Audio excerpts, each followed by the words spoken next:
Nath, it's always good to catch up with you. How are you doing?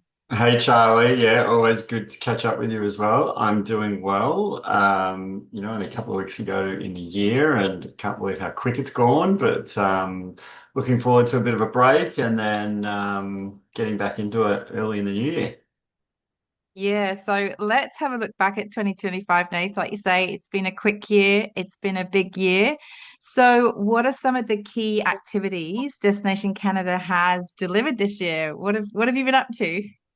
Well, I think the reason it's gone so quick is just we've been so busy. We've had a lot going on.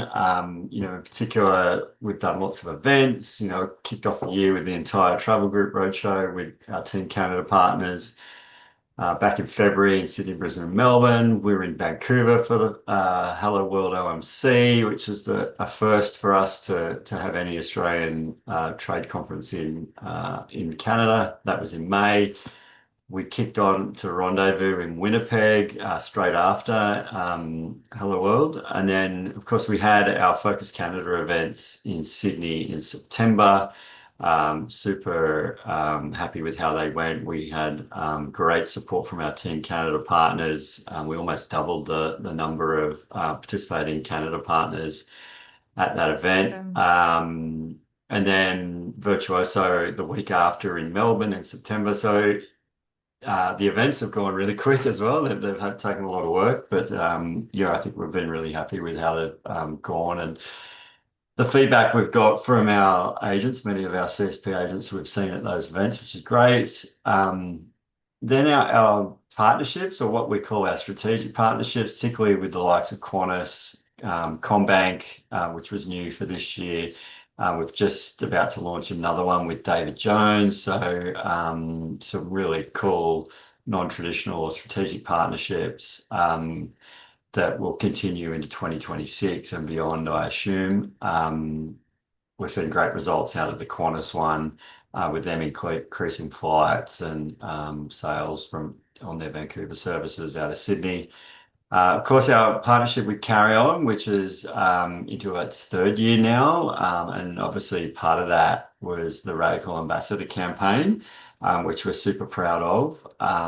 We had our second intake of Radical Ambassadors, and the plan is to continue that campaign and that program next year. We've also launched our first ever podcast with the help from the Carry On team. We're 8 episodes in at time of recording here, with two more to go before the end of the year. And then we have already signed up for a second series next year. A little different Awesome. from your standard podcast in that we're talking to amazing Canadian storytellers that are either involved in the industry or not, but really give an insight into what it's like in Canada and being part of the industry over there. Of course, our tour operator and wholesale partners, we continue to work really closely with them. You may have heard well, a couple of years ago, we started our strategic advisory group, which is made up of some really key industry partners from all parts of the industry. We've been meeting quarterly with those guys, going on a couple of trips to Canada, and it sort of all culminated last week on the 1st of December when we launched our Destination Canada Australia pledge to the whole industry. Hopefully everyone saw that, and I'll touch on that in a second, but some of my really exciting work there. And then I guess to top it all off, just being nominated and making the finals for the NTIA's most popular tourism board. And at first for us this year, the most outstanding marketing campaign, which is the Radical Ambassador campaign, which we've never been nominated for anything outside of the tourism board category. So that was huge. And just to make the finals for that, that was a win for us. So very big year, as you can tell, but extremely proud of everything we've done and can't wait to up the ante next year. Yeah, congratulations. And of course, even if you don't win, being a back-to-back finalist in that tourism office category is amazing, right? Yeah, something that we're very honoured with, A, to get the support to be nominated, and then B, more support to become a finalist. We're up against some amazing other tourism boards in that Yeah. category, and we get to know each other through these events, and I think we all think the same. Just to make the finals is a big pat on the back and acknowledgement in itself. So we're, yeah, again, always happy to be a finalist. That's for sure. Yeah, all friends behind the scenes, hey? Of Yes. course, CSP webinars as well, Nath, which we'll talk about a bit. Hopefully, are back next Yeah. year as well. Yes. Um, but I did also just want to touch on then the Destination Canada pledge that you mentioned from the Strategic Advisory Group, because you have just released that to the wider travel trade, Mm. putting it out there for people to sign to get involved. So I thought maybe you could just tell us a little bit more about the pledge. Yeah, sure thing. Hopefully some of the guys listening or watching this when they do have seen the announcement through the trade press. Carry On and Travel Talk carried it that I'm aware of. But basically, it's a pledge that we've put together with our strategic advisory board, with those key Australian stakeholders, industry stakeholders that I spoke about earlier, which is a commitment to Destination Canada's 2030 strategy.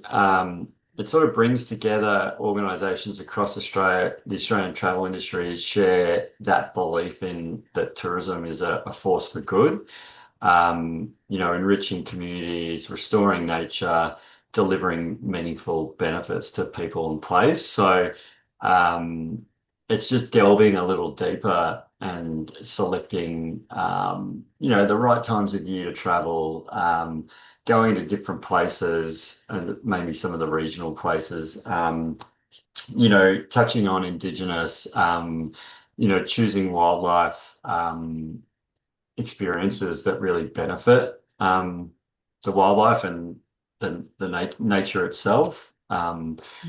And we feel that the way we're going with it will really dial down for people because we know this is what the Australian travellers are looking for. We're seeing this in research, not just our research, but other industry research. So we kind of really think if we can help agents by joining this pledge and tapping into the resources that we're going to create, that it's going to make their job a lot easier in selling Canada, and therefore it'll benefit Mm. the Canadian industry as well in the long run. So of course, we'd love everyone listening today to be involved, and it is an industry first movement. But yeah, sign the pledge, come on the journey with us, and if you're interested, you can let me know.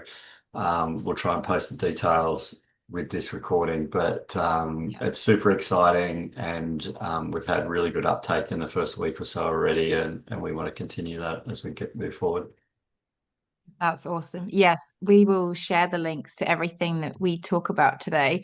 So, Nath, basically anyone that works with Destination Canada and selling Canada in any Mm. way is invited to sign the pledge, right? Whether they're a retail travel Yep. agent or they work in wholesale or airlines, Yep. whatever it is. 100%. We've tried to make this available to everyone. And Yeah. as you go through the process, you'll be asked to select what part of the industry you're from, and that will Mm. dictate what you get sent in the pack afterwards. And highlight the way you can use the pledge and the pack moving forward in your everyday um, selling of Canada, I guess. So, you know, Yeah.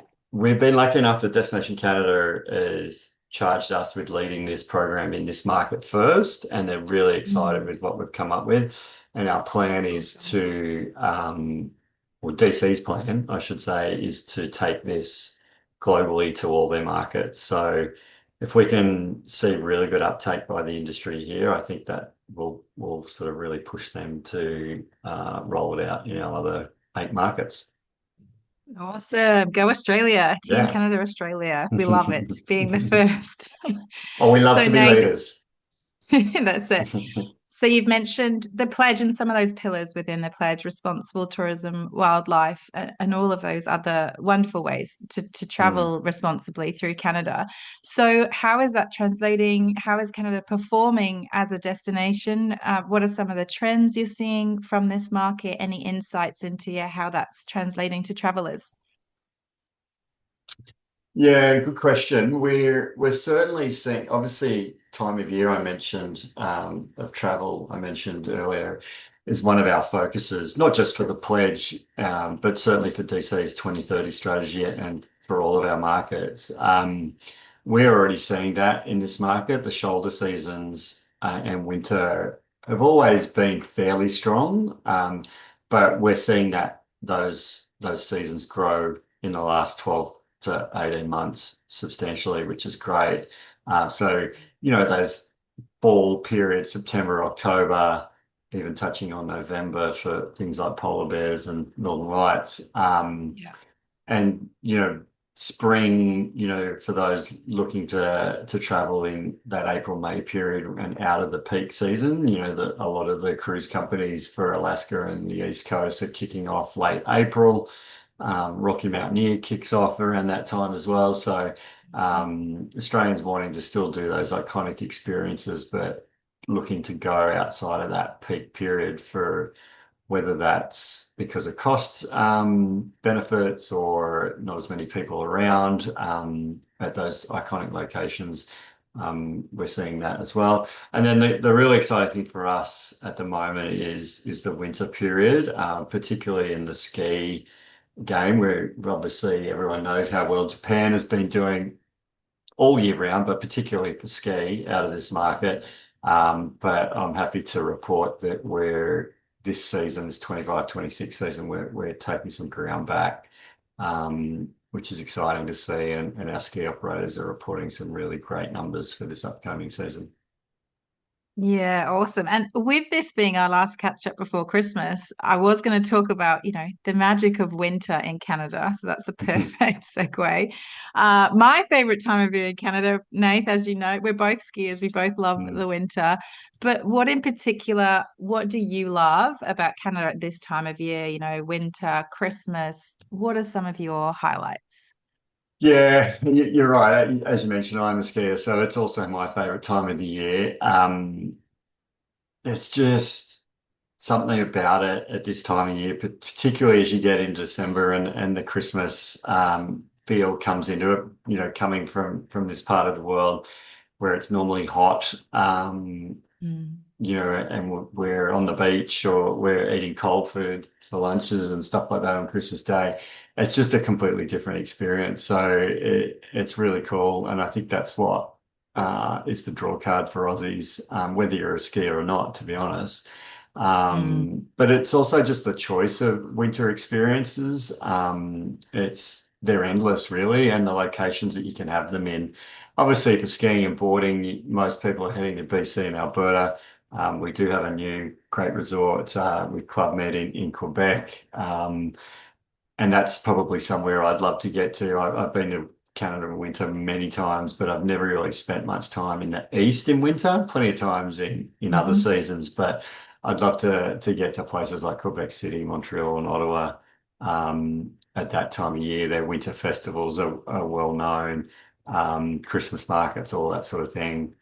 But overall, skiing and boarding, BC and Alberta, the non-ski activity is, you know, who doesn't love dog sledding, Yeah. snowshoeing, um, even the V-Rail snow train is a favorite of mine. I've Mm. been lucky Yeah. enough to do it a couple of times, and leaving Vancouver in the evening, and waking up in the Rockies covered in snow, as you come into Jasper is just next level. So, and of course, I can't forget the Northern Lights in many locations in the north. So yeah, it's just a special, special time and so different from what we're used to. So I think that's what's the draw card for Aussies. Yes, so much to do and so different. Like you say, it's always bizarre when it's like 30 degrees and you're packing your ski bag, right? It's Oh just, yeah, there's something just really magic about that in itself. yeah. Yeah, going to the airport when it's 35 degrees here, knowing when you get out it's going to be minus 20 or whatever in Calgary Yeah. or wherever you're getting off a plane, it is always interesting. Yeah, so cool. Just a fun question then on that winter topic. Of course, when you've been skiing or you've been Mm. snowshoeing and you've been busy all day, what's your favorite winter food in Canada, Nate, to stock up on those calories? Yeah, it's hard to go past poutine for food any time of the day. Great hangover food, but also just to warm you up. And who doesn't love Top tip. French fries and gravy and cheese curd, right? And then for a drink, I don't. They call this something different everywhere I go, but I know it as a polar bear, but it's basically a hot chocolate with peppermint schnapps. I Nice. love mint chocolate, so that's It's probably my perfect. weakness. So it's perfect, and if it's cold, it'll warm me up quick. So that'd be my Oh, I two love top it. tips in winter. Oh, I haven't had a polar bear. I'm going to have one of those next time. Yeah, as I Do said, love. they do call it different things in different Okay. places. That's just what I remember it as. But if you don't know, just ask for a hot chocolate with peppermint schnapps. Yeah. I do love a Cinnabon as well, of course. Of Always course. a good Beaver snack. beaver tail. I Beaver should tail. remember. Yeah, Oh, I just had one yeah. recently in Ottawa. Hard to go past. Oh, I love it. So, Nath, as we wrap up 2025, what can we Hmm. look forward to from Destination Canada in 2026? Yeah, I think I mentioned those strategic partnerships with the likes of Qantas and Combank and David Jones. They will roll into a fair chunk of 26, as will the Carry On campaign. We've got an amazing Team Canada group here that we work super closely with and meet regularly with. We look forward to continue to work with those guys in everything we do. And I think that's one thing that stands us out in this part of our industry is just how closely we work with those partners. It is one Mm, team. Um, and they are involved in decision making with a lot of stuff that we just do. It's not us dictating things all the time.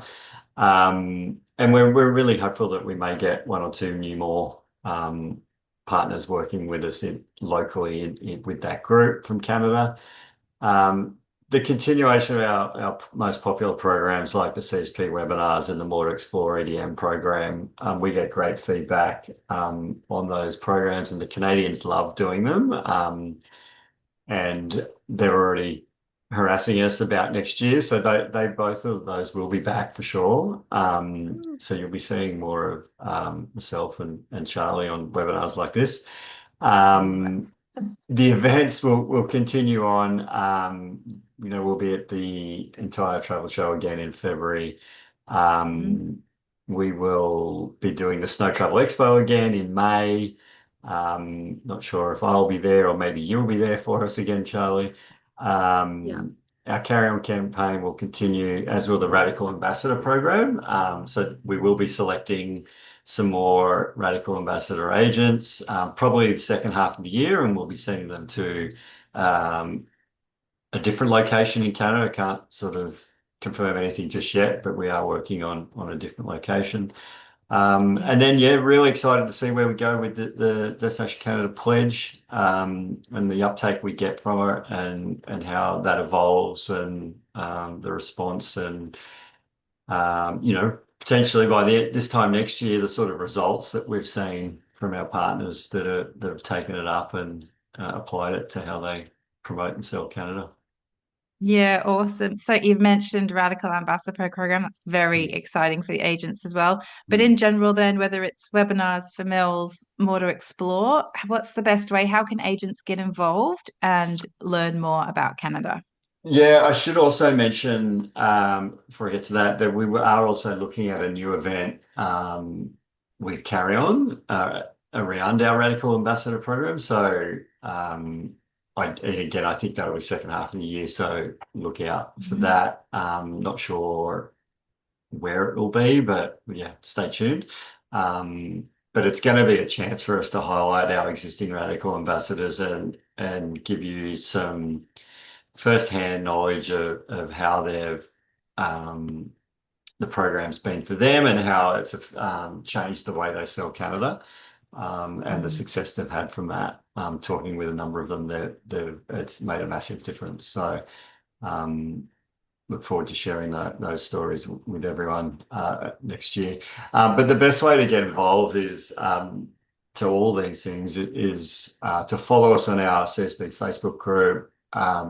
If you surely are a CSP agent, if not, please go on to canadaspecialist.com.au and register, complete the training because we really, when we're looking for agents for things like for mills and special requests that we need, we're only looking at those that have completed the training. Mm. That shows a commitment to us, to Canada, Yeah. and so that's one of the benefits. There's some amazing tools on there for you to use as well. Mm. Contact me if you want to join the More to Explore database. You're not receiving those weekly EDMs that come direct from our Team Canada partners. Sign the pledge and come and visit us at the events that there will be again next year. And as always, we'll keep you in the loop on through things like our Facebook page on what's coming. So yeah, Awesome. So many ways to keep in touch. But yes, that first step, if anybody is not a Canada Specialist Program registered agent, or like Nate said, if you've registered and not completed training, that's the first thing to do. And then jump on board with some of these other things too. Oh, that was awesome, Nate. Thank you so much. It's pleasure. been great to chat and catch up and, get excited about what's coming next year. But until then, wishing you a lovely break. Merry Christmas. Merry Christmas to everybody out there. And Yeah. we'll see you next year. Yeah, thanks very much, Charlie. I just want to say thanks to all the agents who are part of the program, who dial in and listen to these webinars or watch them at a later date. Huge thanks to our webinar sponsors, Air Canada, and all the Team Canada partners that have participated in our programs and been active in our market. So, and of course to you, Charlie, for all the amazing work you do for us. Through these programs. So we couldn't do it without you. But yeah, Merry Christmas, everyone. Awesome. We love it. And yes, it's been lovely to catch up with Janice and Dee or either or on the webinar program and have that frequent update from Air Canada as well. Sort of ties it all together, right? How to Absolutely. get there. Yeah, absolutely. Great Awesome. partners. Thanks, Nate. Take care. See you soon. Thanks, Charlie.